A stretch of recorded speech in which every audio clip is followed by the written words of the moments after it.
আমার মনে হয় যে এরা তো মরবে ভাই, লগে আমাদেরকে নিয়ে এরা ফাঁসিতে ঝুলবে। ক্ষমতা থাকা অবস্থায় একটা দল অলরেডি তৈরি করতেছে নাগরিক কমিটি নামে, সেটার ভিতরে অনেক আওয়ামী লীগের এজেন্ডা আছে। ছোট ছোট এই বাচ্চা ছেলেগুলা যেই ঘটনা ঘটিয়েছে, এরপর তারা যখন বিভিন্ন সময় বিভিন্ন রকম বক্তব্য দিচ্ছে, একটা ঘোল খাচ্ছে পুরা জাতি। সার্জিস হাসনাতদের মাথায় কি ঘুরছে? হাসনাত আব্দুল্লাহ তিনি বর্তমান আইসিইউতে ভর্তি আছে। তখন নাকি সচিবালয়ে আগুন লাগে, তিনি যান, সেখানে গিয়ে স্টুডেন্টদের ভিতরে একটি কথা কাটাকাটি হয়। সেখানে হাসনাত আব্দুল্লাহকে চরম পরিমাণ ধুলাই করে এবং একটা পর্যায়ে তিনি আগুনের উপরে পড়ে যায়। সচিবালয় কি কুকুর থাকার জায়গা না এখানে সচিবদের থাকা জায়গা? রয়ের সহযোগিতায় এখানে পরিকল্পিতভাবে আগুন লাগানো হয়েছে। কিসের তদন্ত ভাই? এত তদন্ত কেন? আওয়ামী লীগ বা ঝাড়ুদার থেকে শুরু করে সচিবালয় পর্যন্ত সব জায়গায় তাদের লোকজন তারা সেট আপ করে রেখেছিল। চারিদিকের বিভিন্ন ঘটনায় আমরা শঙ্কিত, আমরা ভয়ার্ত। ব্যক্তিগত ভয়ের জন্য নয়, রাষ্ট্রের নিয়ে আমাদের ভয়। সচিবালয়ে যে ধরনের অগ্নিকাণ্ড ঘটেছে, এটি বাংলাদেশের ইতিহাসে কোনো একটি নতুন সরকারের জন্য আমি মনে করি চ্যালেঞ্জিং হয়ে গেছে। তার কারণ হচ্ছে পাল্লায় যেমন ব্যাং মাপা যায় না, ঠিক তেমনি আপনি আমলাগেরে সামলাইতে পারতেছেন না, কারণ কেমনে সামলাইতে হবে এটাই জানেন না আপনারা। তারপরে 9 নম্বরে তারপরে ইউনুসের মাথার চুল ফোড়াই দিবে। 99% গ্যারান্টি দিলাম, ওয়ারেন্টি না। এখানে তদন্তের পরে আপনি আমাকে বিরুদ্ধ শক্তি আমাদের মধ্যে ভাঙন সৃষ্টি করার ক্রমাগত প্রয়াস চালাতে থাকায় আমাদের ঐক্য আর বাংলাদেশ কিন্তু বৃহত্তর সমস্যায় পড়তে চলেছে। কাটসি মোহাম্মদ ইউনুস নিজস্ব স্বার্থ সিদ্ধির লক্ষ্যে, রাষ্ট্রপতি পদে স্থায়ীভাবে বসার লক্ষ্যে এবং একটু সুনাম, একটু যশ, একটুখানি মানুষের কাছে ভালো হওয়ার তাগিদে বাংলাদেশকে কিন্তু বৃহত্তর সমস্যায় ফেলে দিচ্ছেন মোহাম্মদ ইউনুস। আমি তথ্য দিয়ে, ঘটনা দিয়ে আপনাদের কাছে দিয়ে বিশ্লেষণ করবো। আমাদের পেয়ারে ইউনুস চাচা যত বুঝতে পারছে দিন ঘনিয়ে আসছে, এর ফলে কি করবে না করবে, কোথায় যাবে, মাথার আর যেন ঠিক রাখতে পারছে না। একটি ষড়যন্ত্রের অংশ হিসেবে বাংলাদেশের সেনাবাহিনীর একটি অংশের সহযোগিতায় দেশরত্ন শেখ হাসিনা। আসসালামু আলাইকুম রহমতুল্লাহ, সবাই কেমন আছেন? আশা করি সবাই অনেক অনেক ভালো এবং সুস্থ আছেন। সবাইকে স্বাগতম জানাচ্ছি আমাদের আরেক নতুন ভিডিওতে। প্রতিদিনের মতো আমি আপনাদের রিয়াদ ফারুকী আবারও চলে আসলাম নতুন একটা ভিডিও নিয়ে। ইতিমধ্যে আপনারা সবাই ভিডিওর টাইটেল এবং থাম্বনেল দেখে বুঝতে পেরেছেন আজকে কি বিষয়টা নিয়ে কথা বলবো। আজকে যে বিষয়টা নিয়ে কথা বলবো খুবই গুরুত্বপূর্ণ একটা বিষয়। দেশের যে বর্তমান রাজনীতির যে চলমান পরিস্থিতি চলতেছে, তারই ধারাবাহিকতায় আজকের ভিডিও। এই ভিডিওর শুরুতে আপনারা বেশ কিছু অংশ বিশেষ দেখেছেন, যেগুলো দেখে বুঝতে পেরেছেন আজকের ভিডিওটি কতটুকু গুরুত্বপূর্ণ হতে চলেছে। তাই এই বিষয়টা নিয়ে বেশি বিস্তারিত বলবো না, কারণ বিস্তারিত বলতে গেলে ভিডিওটা অনেক লম্বা হয়ে যাবে। তাই আমরা মূল আলোচনা চলে আসি। তার আগে আপনাকে ছোট্ট একটি অনুরোধ জানিয়ে রাখতে চাই, যারা আমাদের ফারুকী অনলাইন ইউটিউব চ্যানেলটিতে এখনো নতুন আছেন, চ্যানেলটি সাবস্ক্রাইব করে সাথে থাকবেন, যাতে পরবর্তী আপডেট দেওয়ার সাথে সাথে আপনার কাছে নোটিফিকেশন পৌঁছে যায়। অবশ্যই পাশে থাকা বেল বাটনটি অন করে রাখতে ভুলবেন না। দর্শক, আর বেশি কথা বলাচ্ছি, আমরা একটা ভিডিও প্রোডাকশনের মাধ্যমে বিস্তারিত দেখে আসবো। ভিডিওটা একটু লম্বা হবে, তার আপনাকে অনুরোধ করবো ভিডিও ধৈর্য সহকারে শেষ পর্যন্ত দেখে আপনার এরা তো মরবে ভাই, লগে আমাদেরকে নিয়ে এরা ফাঁসিতে ঝুলবে।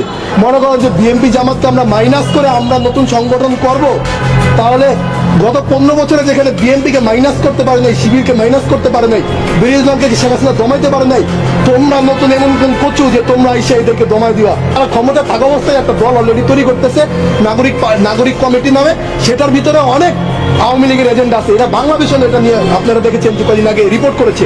তো সার্জিদের পাশে এক আওয়ামী লীগের, যেটা শেখ হাসিনার খুব কাছের দোসর ছিল, এই লোককে নাগরিক কমিটিতে নেওয়া হয়েছে। তো ওই জায়গাটা থেকে আমরা স্পষ্ট ভাষায় একটা বার্তা দিতে চাই, সেটা হচ্ছে এখন পর্যন্ত ইন্ডিয়ার বিরুদ্ধে কোনো অ্যাকশন নিচ্ছে না। ভারতের মিডিয়া যেভাবে আমাদের বিরুদ্ধে উস্কানি দিচ্ছে, তার বিরুদ্ধে কোনো ব্যবস্থা নিচ্ছে না। দেশের লুটপাট এখন পর্যন্ত বিভিন্ন জায়গায় ডাকাতি হয় না, এরকম না। এখন পর্যন্ত পুলিশ সোচ্চার না, আইন শৃঙ্খলা বাহিনীকে এখন পর্যন্ত তারা সোচ্চার করতে পারে নাই। আমার মনে হয় যে এরা তো মরবে ভাই, লগে আমাদেরকে নিয়ে এরা ফাঁসিতে ঝুলবে। কোনোভাবে যদি আওয়ামী লীগের পুনর্বাসন হয়, আমাদের সব কটার ফাঁসি হবে। এই একটা ভয়ের কারণে সবসময় এদের বিরুদ্ধে এখন বক্তব্য দিতে হয়, কারণ এরা পুনর্বাসন করার চেষ্টা করছে।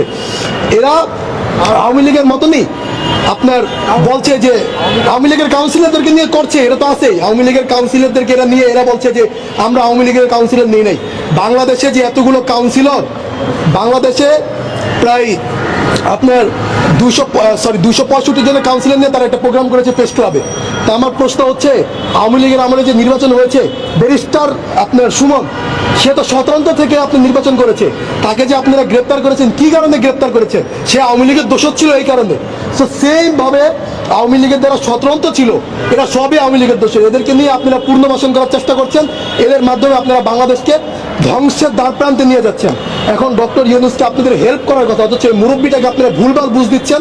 ডক্টর ইউনূসের মতো একটা লোককে আমরা পেয়ে আমরা সর্বোচ্চ চেষ্টা করছি যেন তিনি দেশের সেবা করতে পারেন, অথচ আপনাদের মতো কিছু ওই যে আসিফ নজরুল, আসিফ মাহমুদ, সজীব ভুইয়া, মাহফুজ, এরা মিলে ডক্টর ইউনূসকে ভুলভাল বুঝাচ্ছে, ভুলভাল বুঝিয়ে ইউনূস সমন্বয়ক হাসিব ষড়যন্ত্র করে লাগিয়েছে কিনা আমরা এটা তদন্ত করে আমরা জানতে চাই। এখানে অন্তর্বর্তীকালে সরকারকে একটা দায় নিতে হবে, যেখানে আগুন লাগে, আগুন জ্বলতেছে সেখানে পানি দেয় না, যেখানে আগুন জ্বলে না সেখানে পানি দেয়। সচিবালয়ে যত ডকুমেন্টস রয়েছে, কাগজপত্র রয়েছে, নথিপত্র রয়েছে, সবগুলো আগুনটা পুড়িয়ে দেওয়ার জন্য এই পরিকল্পনা। এই বিপ্লব দেখবে না, এই কাজটাই ভারত করিয়ে দিল শেষ মাস। আসলে তারা জনগণের ম্যান্ডেটকে কখনো চায় না। আমাদের সমন্বয়ক হাসিব ভাইয়ের ফেসবুক লাইভ দেখি যে তিনি লাইভ করছে, আগুন লাগছে, পরে আমরা দ্রুত এখানে চলে আসি। দেন যখন আমি এখানে আছি প্রায় 3-4 ঘন্টা আগে, আসার পরে আমরা দেখি যে সচিবালয়ে তেমন আগুন এখন যেমন দাও দাও করে জ্বলছে, তখন আগুন এবং দাও দাও করে জ্বলতেছিল না। ছাদের উপরে কিছু জায়গায় শুধু ধোঁয়া উঠতেছিল। তখন আমরা ফায়ার সার্ভিসের যে ইউনিটগুলো ছিল, আমরা তাদের, বিশেষ করে আমি তাদের অনুরোধ করছি যে ভাই আপনারা যে সকল জায়গায় ধোঁয়া উঠতেছে আপনারা যান, যে সে সকল জায়গায় পানি দেন, যে আগুনটা নিয়ন্ত্রণ নিয়ে আসার একটু চেষ্টা করেন। কিন্তু আমরা দেখছি যে ফায়ার সার্ভিস ইউনিটের একদম গাফলিতা তাদের, যে তারা ওখানে পানি দেওয়ার কোনো তৎপরতা নাই। যে একটা জায়গায় আগুন লাগলে যে প্রশাসনের যারা দায়িত্ব থাকে বা ফায়ার সার্ভিসে যারা থাকে, যে আগুন দেওয়া, আগুন নিবানোর যে একটা তৎপরতা, যে একটা কার্যক্রম, এটা আমরা ফায়ার সার্ভিসের ভিতরে আমরা দেখতে পাই নাই। এবং ফায়ার সার্ভিস 13টা ইউনিট, আবার পরবর্তী আমরা বলার পরে 13টা ইউনিট। ছোট ছোট এই বাচ্চা ছেলেগুলা সেই ঘটনা ঘটিয়েছে, এরপর তারা যখন বিভিন্ন সময় বিভিন্ন রকম বক্তব্য দিচ্ছে, অনেক বক্তব্য বিএনপি বা অন্যান্য রাজনৈতিক দলগুলো সহ আমরা যারা সাধারণ জনতা আছে আমরা ভাবি একরকম, কিন্তু পরক্ষণে তারা এসে আবার আরেক দিকে মরুন, একটা ঘোল খাচ্ছে পুরা জাতি। সার্জিস হাসনাতদের মাথায় কি ঘুরছে? আমরা জানি যে ছাত্রদের একটা রাজনৈতিক দল সামনে আসতে যাচ্ছে। কেউ কেউ বলছিলেন যে ওই রাজনৈতিক দলটির প্রধান একটা ভূমিকায় থাকবে সার্জিস হাসনাত থেকে আরো যারা প্রধান সমন্বয়ক বা সহ সমন্বয়করা কাজ করছেন। কিন্তু আজকে নতুন করে হঠাৎ করে যে ঘোষণা সার্জিস দিল, জনগণের মাথার মধ্যে বিষয়গুলো সোজা ঢুকছে না যে আসলে কি ঘটতে যাচ্ছে বা এই রাজনৈতিক দলটার নেতৃত্বে কারা আসবেন। সার্জিস সরাসরি বলছে যে জাতীয় নাগরিক কমিটি যেটা, এটা কোনো রাজনৈতিক দল তৈরি করবে না। আবার বৈষম্য বিরোধী ছাত্র আন্দোলনের যে প্ল্যাটফর্ম, তারাও কোনো রাজনৈতিক দল তৈরি করবে না। তাহলে করবে কে? এখানে যে বিষয়টা আমরা বুঝতে পারতেছি, তারা প্রথমে ছিল বৈষম্য বিরোধী আন্দোলনের প্রধান সমন্বয়ক, সেখান থেকে চলে গেল জাতীয় নাগরিক কমিটির একটা মুখ্য আহ্বায়ক হিসেবে সার্জিসের আজকের দিনের অবস্থান। তো তারা যদি রাজনীতি না করে তাহলে কারা করবে? বিষয়টা কিন্তু স্পষ্ট না, ক্লিয়ার না। বিএনপির নিশ্চয় মাথা ঘুরেছে, আপনারা ঘুরেছে, আমারও কিছুটা ঘুরাচ্ছে। জাতীয় নাগরিক কমিটি বেসিক্যালি লিডার তৈরির কাজ করবে। জাতীয় নাগরিক কমিটির মুখ্য সংগঠক এবং জুলাই শহীদ স্মৃতি ফাউন্ডেশনের সাধারণ সম্পাদক সার্জিস বলছেন শুধু রাজনৈতিক লিডারশিপ নয়, প্রত্যেকটি ক্ষেত্রেই আমাদের লিডার প্রয়োজন, আর এই লিডার তৈরির কাজটাই করবে জাতীয় নাগরিক কমিটি। পাশাপাশি এই প্ল্যাটফর্মটি একটি প্রেসার ক্রিয়েট গ্রুপ হয়ে কাজ করবে। কিসের জন্য? যা আগামীর বাংলাদেশের জন্য কাজ করে যাবে। আগামী 2 মাসের মধ্যে একাধিক রাজনৈতিক দল গড়ে উঠবে বলেও তিনি জানিয়েছেন। আমরা তো জানি ছাত্রদের একটা রাজনৈতিক দল সামনে আসবে, বাট তার বক্তব্য একাধিক রাজনৈতিক দল আসবে। তো এখানে বিভিন্ন জায়গায় তার বক্তব্য হচ্ছে, আমি মনে করি আগামীর বাংলাদেশে যে প্রতিষ্ঠানগুলো রয়েছে সেগুলোকে যদি ডেভেলপ করতে চাই তাহলে আগে আমাদের লিডার তৈরি করতে হবে। আমরা আমাদের জায়গা থেকে মনে করি আগামীর বাংলাদেশে লিডারশিপ তৈরি করা প্রয়োজন। জাতীয় নাগরিক কমিটি বৈষম্য বিরোধী ছাত্র আন্দোলন থেকে একটি দায়িত্ব নিয়েছে, পেঁচা আছে এই কথাগুলোর মধ্যে। আর বৈষম্য বিরোধী ছাত্র আন্দোলন এবং জাতীয় নাগরিক কমিটি কোনো রাজনৈতিক প্ল্যাটফর্ম না, আগামীতেও হবে না। আগামীর বাংলাদেশে যে সরকারি আসুক, জবাবদিহিতায় জাতীয় নাগরিক কমিটি প্রেসার ক্রিয়েট গ্রুপ হিসাবে কাজ করবে আর আগামীর বাংলাদেশে লিডারশিপ তৈরির কাজ করবে। তার মানে ছাত্ররা কি কোনো রাজনৈতিক দল গঠন করছে না? যে আলোচনার মধ্যে বারবার সার্জিস হাসনাতদের নাম উঠে আসছে, যে কিংস পার্টি কেউ কেউ বলছেন, রিজভী সাহেব বলছেন যে গোয়েন্দা সংস্থা একটা রাজনৈতিক দল তৈরির চেষ্টা করছে। তো নানান আলোচনার মধ্যে আজকের এই বক্তব্য তো আবার সবকিছুই কেমন যেন একটু সাদা কালো হয়ে গেল। তবে সার্জিসদের এখানে যে জিনিসটা তারা তৈরি ট্রাই করছে, জাতীয় নাগরিক কমিটি, ইউনূস সরকারের পরে বিএনপি আসুক আর জামাত আসুক, এই জাতীয় নাগরিক কমিটির ভ্যালু আদৌ কি থাকবে? বাংলাদেশে কি এমন কমিটি নাই? আছে না সুজন, কি বলে যে সুশাসনের জন্য নাগরিক বা কি জানি একটা সংগঠন, এরকম আমাদের এখানে অনেক শ্রেণীর সংগঠন আছে যারা সরকারকে প্রেসার ক্রিয়েট করতে চায়, কিন্তু দিন শেষে আমাদের রাজনৈতিক সরকারগুলোর কাছে এগুলো আসলে টিকে না। মানে এখন ডক্টর মোহাম্মদ ইউনূসের সরকার পুরোটাই এই ছাত্রদের ফেভার এটা পাচ্ছে, তারা যেখানে যাচ্ছে পুলিশ প্রোটেকশন, বা ধরেন আপনি গ্রামে গঞ্জে থাকা একজন সাধারণ সমন্বয়ক বা একজন সাপোর্টার, তাকে আপনি টাচ করলো সাথে সাথে ইউনো, উপজেলা, তারপরে হচ্ছে থানার ওসি সব একসাথে একত্রিত হয়ে যাচ্ছে। কিন্তু রাজনৈতিক দল ক্ষমতায় আসলে আপনার কি মনে হয় যে এই জিনিসগুলো হবে?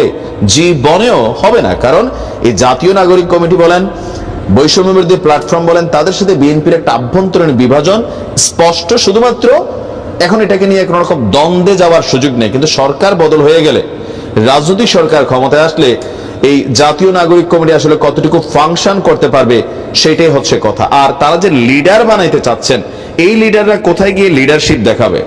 এখন আমরা বিভিন্ন সংস্কার কমিশনের ছাত্রদের একজন লিডার দেখতে পাচ্ছি, সেখানে কেউ কেউ যোগ্য, আবার কেউ একদম অযোগ্য। তো এগুলো কি সামনের দিকে থাকবে বিএনপি ক্ষমতায় আসলে? এখন ডক্টর মোহাম্মদ ইউনূসের সরকারের নির্বাহী আদেশে এগুলো হচ্ছে, পরবর্তী সময় তো এগুলো থাকবে না। এদেশে অনেক টিম তৈরি হয়েছিল, কেউ টিকে নাই। তবে ছাত্ররা আসলে কোন খেলাটা খেলছে, মানে এটা তারা কি পরিমাণ পলিটিক্স করছে, আপনি এটা একটু কিন্তু হালকা নেওয়ার কিছু নাই। তাহলে রাজনৈতিক দলটা কারা তৈরি করতে যাচ্ছে, সেটা নেতৃত্বে কারা থাকবে? মিনিমাম লেভেলে সার্জিস হাসানদের একটা বিশাল ফ্যান ফলোয়ার আছে, তো নতুন যারা আসবে তাদেরকে কি জনগণ সহজে একজন নেতা হিসেবে অ্যাকসেপ্ট করবে? Breaking news, breaking news, breaking news. দর্শক বন্ধুরা, এই ভিডিওটি যদি মিস করেন তাহলে আমি বলবো আপনি পৃথিবীর সবচেয়ে বড় একটা জিনিস মিস করবেন, সেটি হচ্ছে হাসনাত আব্দুল্লাহ।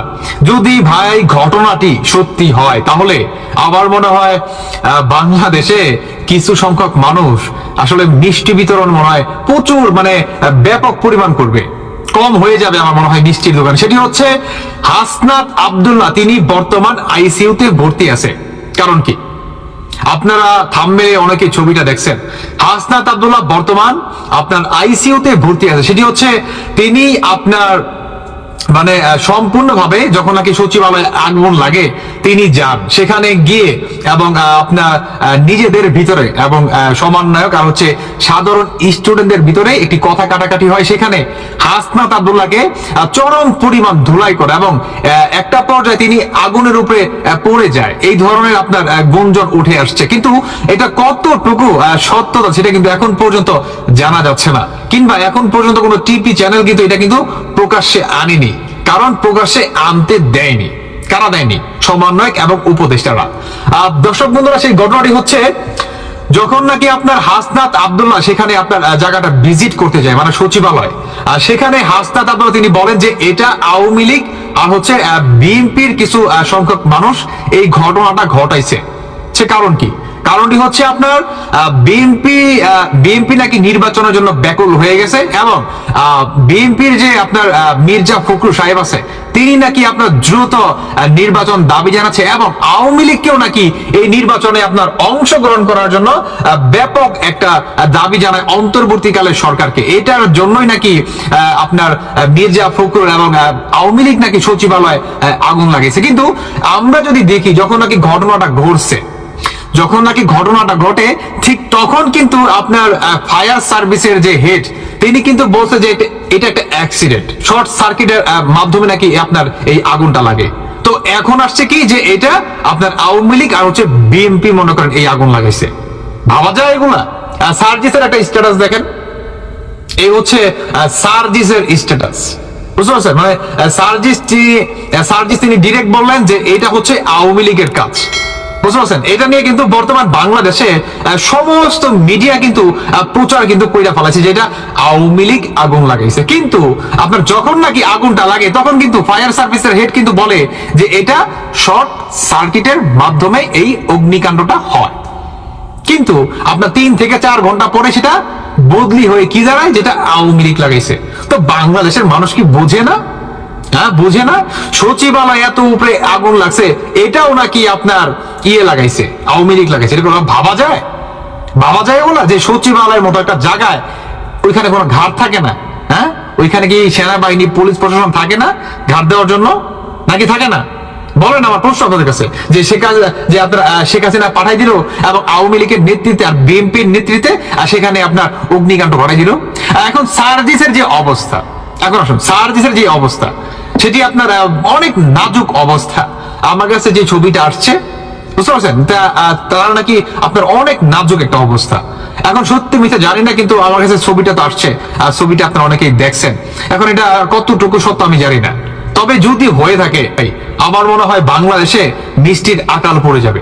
সত্যি বলতেছি, মিষ্টির আকাল পড়ে যাবে। কারণ এই সার্জিস, হাসনাত, এরা বাংলাদেশটাকে ভাই যে পরিমাণ আপনার মানে কইরা তুলছে, শেষ করে ফেলেছে পুরো দেশটাকে। হ্যাঁ, পুরো দেশটাকে শেষ করে ফেলেছে। নানান জায়গায় মব জাস্টিস। আমার এই ভিডিওটার আগে কিন্তু একটা ভিডিও দেখছি যে একটা সংখ্যালঘুদের বাড়ির উপরে কি পরিমাণ অত্যাচার এরা চালাইছে, এবং সেই বাসায় থেকে 14 বছরের একটা ছেলেকে উঠিয়ে পর্যন্ত নিয়ে যায়। দেখছেন না এই ভিডিওটা? যদি না দেখে থাকেন তাহলে দেখে যাবেন। আগুন জ্বলতেছে, তাহলে মাঝখান দিয়া কি আগুন খাল দিয়া যে আরেক পাশে গেছে, এটা কি স্বরাষ্ট্রমন্ত্রী মাথায় ধরে না? আচ্ছা, আপনারা দেখছেন সারাদিন বন্ধ থাকার পরে 10 তলায় কুকুর কি করে? আপনাদের কাছে প্রশ্ন, আপনারা বলেন, সচিবালয় কি কুকুর থাকার জায়গা, না এখানে সচিবদের থাকার জায়গা? এটা পুরাই গণহত্যাকারী খুনি হাসিনা এবং গণহত্যাকারী খুনি হাসিনার পরকীয়া প্রেমিক নরেন্দ্র মোদী ইন্ডিয়া বসে গভীর ষড়যন্ত্রের মাধ্যমে এই বাংলাদেশের সচিব লীগ এবং ইন্ডিয়ান রয়ের সহযোগিতায় এখানে পরিকল্পিতভাবে আগুন লাগানো হয়েছে। আমাদের স্বরাষ্ট্র উপদেষ্টা যেভাবেই বলুন, যেভাবে আমাদেরকে বুঝাতে চাক, আমরাও তো বিবেকবান, আমরাও তো বুঝতে পারি। সচিবালয়ে আগুন লাগানোর একমাত্র উদ্দেশ্য হলো হাসিনার বিচারকে স্থগিত করা, বিডিআর হত্যার বিচারকে স্থগিত করা, এবং 24-এর গণঅভ্যুত্থানে যারা হামলা চালিয়েছিল ওই সকল খুনিদের সকল তথ্যকে মুছে ফেলার ষড়যন্ত্র। এগুলো কেউ খোঁজ নেয় না। সংস্কার করে কোথায় জানেন? পলিথিন বন্ধ করতে হবে আর গাড়ির হর্ন। আমি বলছি ফাজলামি করবেন না। ফাজলামির জন্য এতগুলো মানুষের রক্তের বিনিময়ে আপনাদেরকে সরকারে বসানো হয় নাই। স্বরাষ্ট্র উপদেষ্টাকে বলছি, ভালো হয়ে যান। হাসিনার পরিণতি হবে, হাসিনার পরিণতি হবে। আপনার দায়িত্ব ছিল পলক। আজকে যদি সেগুলো তথ্য পুরে ছাই করে দেওয়া হয়, সম্ভব হয়, তাহলে তাদের বিচার করা সম্ভব হবে না। আজকে কি বড় বড় নেতারা এখানে আগুন লাগাইছে? লাগাই নাই তো। যদি বড় বড় নেতারা আগুন লাগাইতো, ক্যাথিকেটের মধ্যে তালা থাকে একটা, সেইখানে 2টা কিভাবে আসলো?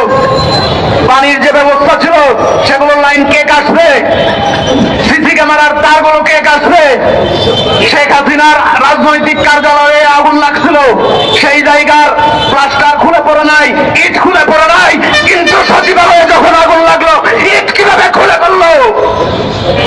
এখানে কিন্তু আছে, কারণ এখানে ইচ্ছাকৃতভাবে একটি মাস্টার প্ল্যানের পরিবর্তে এখানে আগুন লাগানো হয়েছে, কেমিক্যাল ইউজ করা হয়েছে।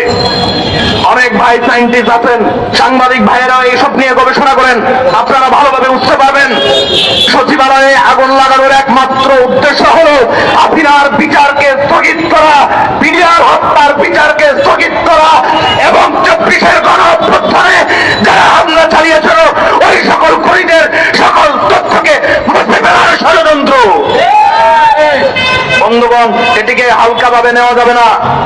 কারণ আজকে যদি 24-এর গণঅভ্যুত্থানের হত্যার বিচার বন্ধ করা যায়, বিডিআর হত্যার বিচার বন্ধ করা যায়, এবং হেফাজতে ইসলামের হত্যাকাণ্ডের বিচার বন্ধ করা যায়, তাহলে ভারতকে খুশি রাখা যাবে।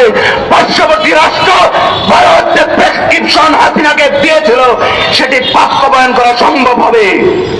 আপনারা জানেন, গত 2 দিন আগে ভারতের শুভেন্দর বাবু বাংলাদেশের মানুষকে মশা আর মাছির সাথে তুচ্ছ তাচ্ছিল্য করেছেন, কারণ তারা এখনো মনে করেন হাসিনাকে ক্ষমতায় রাখা সম্ভব।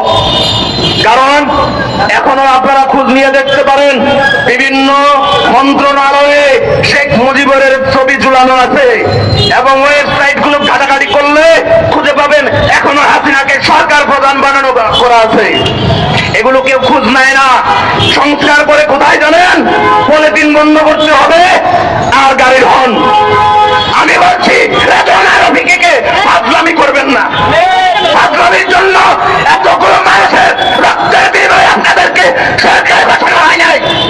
স্বরাষ্ট্র উপদেষ্টাকে বলছি ভালো হয়ে যান, হাসিনার পরিণতি হবে, হাসিনার পরিণতি হবে আপনার। সুষ্ঠুভাবে যদি দেশ পরিচালনা না করতে পারেন আমাকে দিয়ে দেন, আমি চালাবো। যদি না পারেন আমাকে দেন।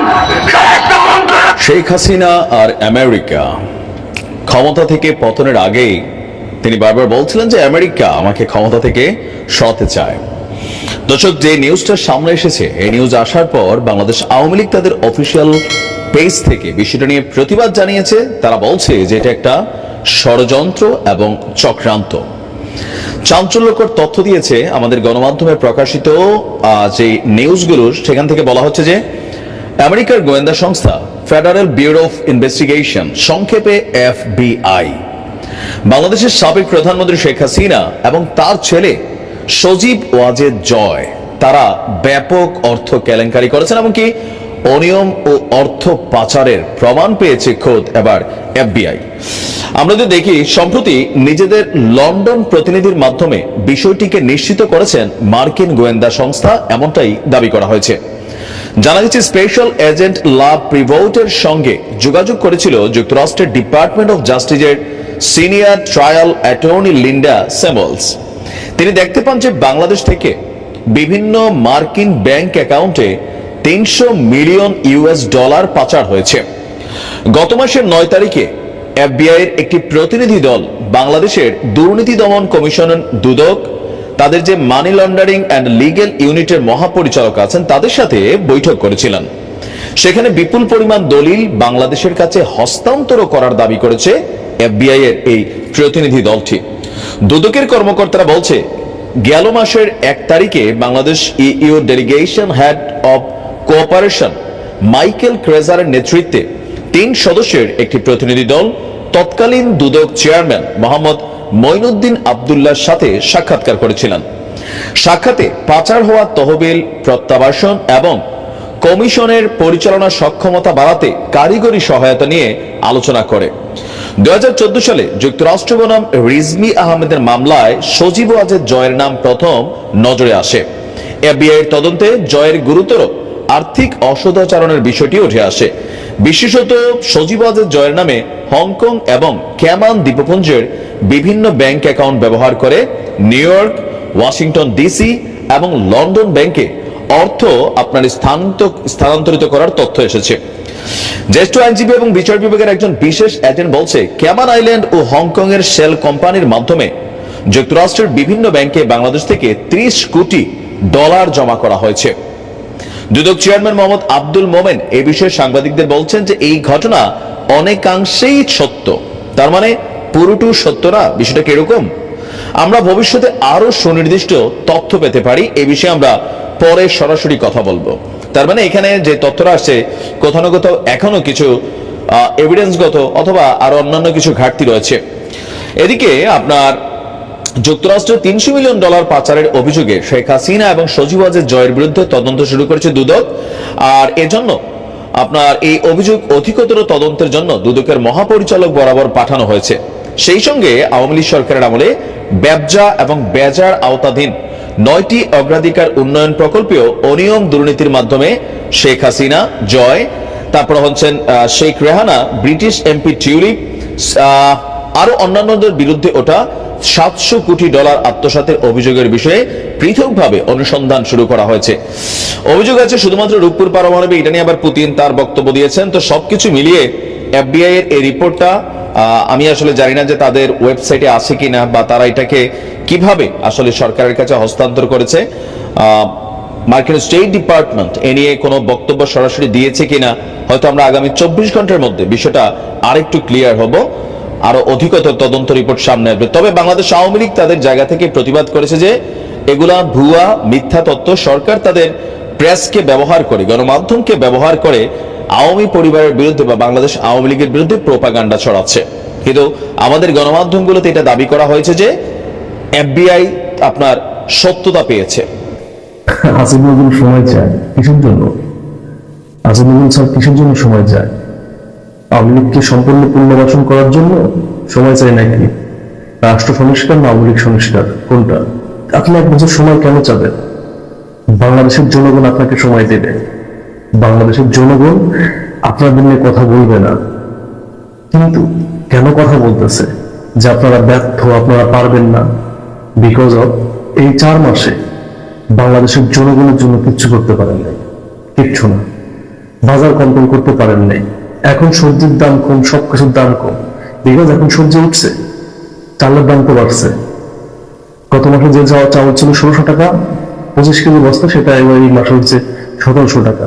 চালের দাম তো বাড়ছে, ডালের দাম বাড়ছে, তেলের দাম বাড়ছে, সবজির দাম কমলে তো হবে না।